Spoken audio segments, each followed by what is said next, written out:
স্বাধীনতা দিবস। এই স্বাধীনতা দিবসে আমরা নারীরা সত্যি কি আজ স্বাধীনতা লাভ করেছি? আমাদের পারিপার্শ্বিক পরিস্থিতি কি বলছে?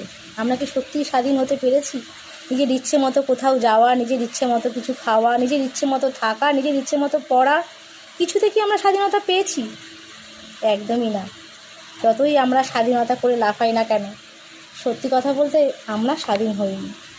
তো এই স্বাধীনতার দিনে আমার একটি খুব প্রিয় কবিতা, লেখক প্রদীপ দের লেখা নারীত্ব, একটু শোনার অনুরোধ রইল সবার সামনে।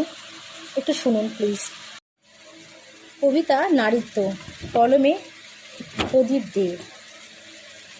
আর নয় এবার করতে হবেই জয়, দেশের নয় সংগ্রাম, এবার নারীত্বের সংগ্রাম।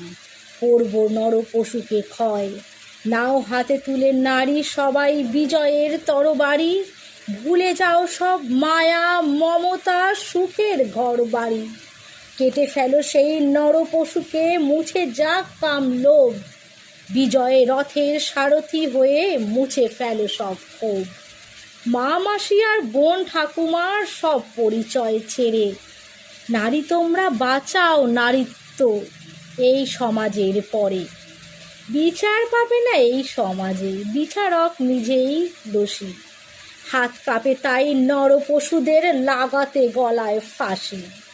কত নির্ভয়া মৌমিতারা এই সমাজে লোভের শিকার হবে, যতদিন তুমি রইবে নীরব এই নরকের ভবে। আর নয় এবার তোলো সে বিজয় হাত, একজোট হয়ে কেটে ফেলো সেই নর পশুদের হাত। আমরা নারী গড়তে পারি, আমরাই সফলতা, আমরা লড়েই জয় করব আমাদের স্বাধীনতা।